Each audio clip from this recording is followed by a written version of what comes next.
Hi friends welcome to रेन्ना समयल इनके என்ன சமையல் பார்க்க போறோம்னா ஹோட்டல் ஸ்டைல்ல சூப்பரான எளிமையான தக்காளி ரசம் கூடவே செட்டிநாடு சிக்கன் கிரேவி தான் பார்க்க போறோம். இந்த செட்டிநாடு சிக்கன் கிரேவி வீட்லயே மசாலாலாம் வறுத்து அரைச்சி ஃப்ரெஷ்ஷா செஞ்சிருக்கோம். எளிமையான முறையில் ரொம்ப சுவையா செய்யக்கூடிய தக்காளி ரசமும் செட்டிநாடு சிக்கன் கிரேவியும் எப்படி செய்யறதுன்னு வாங்க பார்த்துடலாம். ஹோட்டல் ஸ்டைல்ல ஒரு சூப்பரான தக்காளி ரசம் பண்ண போறோம். அதுக்கு கொஞ்சமா எண்ணெய் சேர்த்திக்கலாம்.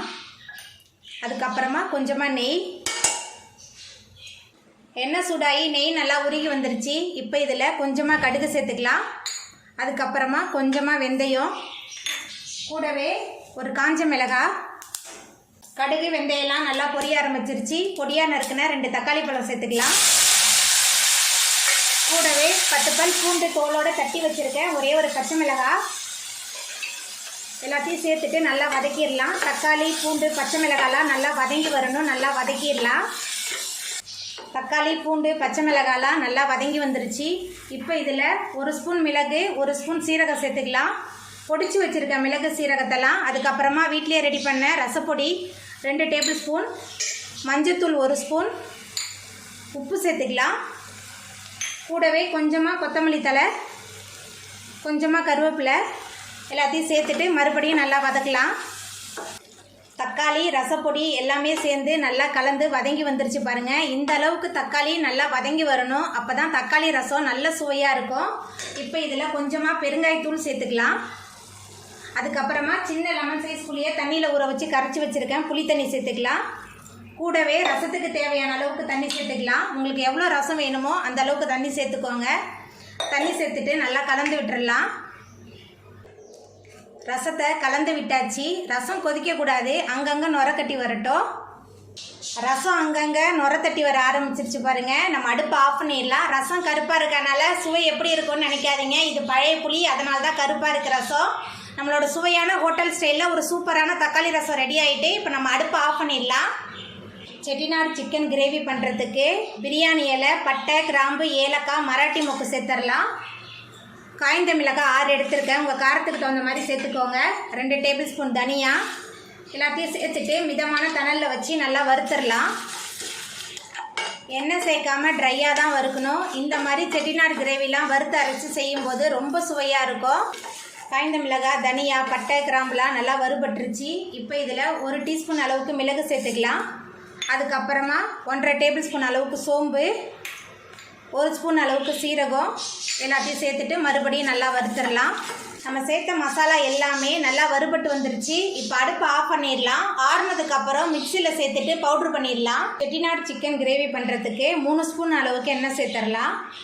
எண்ணெய் சூடாயிட்டு இதில் 1 டேபிள் ஸ்பூன் அளவுக்கு சோம்பு, 1 காஞ்ச மிளகாய் சேர்த்துடலாம். சோம்பு, காஞ்ச மிளகாய் நல்லா பொரிய ஆரம்பிச்சிருச்சு. 25 சின்ன வெங்காயம் பொடியாக நறுக்கியிருக்கேன். சின்ன வெங்காயம் சேர்த்துடலாம். கூடவே 2 தக்காளி பழம் சேர்த்துட்டு நல்லா வதக்கிடலாம். வெங்காயம் தக்காளி நல்லா வதங்கணும். நல்லா வதக்கிடலாம். சின்ன வெங்காயம் தக்காளிலாம் நல்லா வதங்கி வந்துருச்சு. வெங்காயம் தக்காளிலாம் நல்லா வதங்கி வரும்போது தான் சிக்கன் கிரேவி நல்ல சுவையாக இருக்கும். இப்போ இதில் நம்ம கொஞ்சமாக கருவேப்பிலை சேர்த்துக்கலாம். அதுக்கப்புறமா இஞ்சி பூண்டு விழுது 2 டேபிள் ஸ்பூன் சேர்த்துக்கலாம். இஞ்சி பூண்டோட பச்சை வாசனை போகிற அளவுக்கு நல்லா வதக்கிடலாம். இஞ்சி பூண்டோட பச்சை வாசனை போகிற அளவுக்கு நல்லா வதக்கியாச்சு. இப்போ இதில் நம்ம சுத்தம் பண்ணி வச்சுருக்கிற சிக்கன் சேர்த்துடலாம். சிக்கன் சேர்த்துட்டு மறுபடியும் கொஞ்சம் நேரத்துக்கு நல்லா வதக்கிடலாம். சிக்கன் நல்லா வதங்கி வரணும். நல்லா வதக்கிடலாம். சிக்கன் நல்லா வதங்கி வந்துருச்சு. இப்போ இதில் மசாலா தூள்லாம் சேர்த்துக்கலாம். மஞ்சத்தூள் 1 ஸ்பூன் சேர்த்துக்கிறேன். அதுக்கப்புறமா நம்ம வீட்லேயே ஃப்ரெஷ்ஷாக அரைச்ச மசாலா சேர்த்துக்கலாம். இந்த மாதிரி ஃப்ரெஷ்ஷாக அரைச்சி சேர்க்கும் போது நல்ல சுவையாக இருக்கும். அதுக்கப்புறமா உப்பு சேர்த்துக்கலாம். சேர்த்துட்டு இந்த எண்ணெயிலே கொஞ்சம் நேரத்துக்கு நல்லா வதக்கிடலாம். சிக்கன் மசாலாலாம் நல்லா கலந்து வதங்கணும். நல்லா வதக்கிடலாம். நான் காய்ந்த மிளகாயெல்லாம் மசாலாவோட சேர்த்து அரைச்சதுனால தனி மிளகாய் தூள்லாம் எதுவுமே சேர்க்கல. தனியா, காய்ந்த மிளகாய் எல்லாமே சேர்த்து அரைச்சிருக்கனால நான் எந்த மசாலாவுமே சேர்க்கல. நம்ம வறுத்து அரைச்ச மசாலா மட்டும்தான். எல்லாத்தையும் சேர்த்துட்டு நல்லா கலந்து விட்டு வதக்கலாம். நல்ல சுவையாகவும் மணமாகவும் இருக்கும். மசாலா சிக்கன்லாம் சேர்த்துட்டு நல்லா வதக்கியாச்சு. இப்போ இதில் கொஞ்சமாக தண்ணி சேர்த்துக்கலாம். ஏன்னா சிக்கன் தண்ணி விட்டு தான் வேகும். அதனால் குறைவான தண்ணி தான் சேர்க்குறேன். தண்ணி சேர்த்துட்டு நல்லா கலந்து விட்டுறலாம். தண்ணி சேர்த்துட்டு நல்லா கலந்து விட்டாச்சு. இப்போ ஒரு மூடி போட்டு வேக வச்சிடலாம். சிக்கன் நல்லா வெந்து வரட்டும்.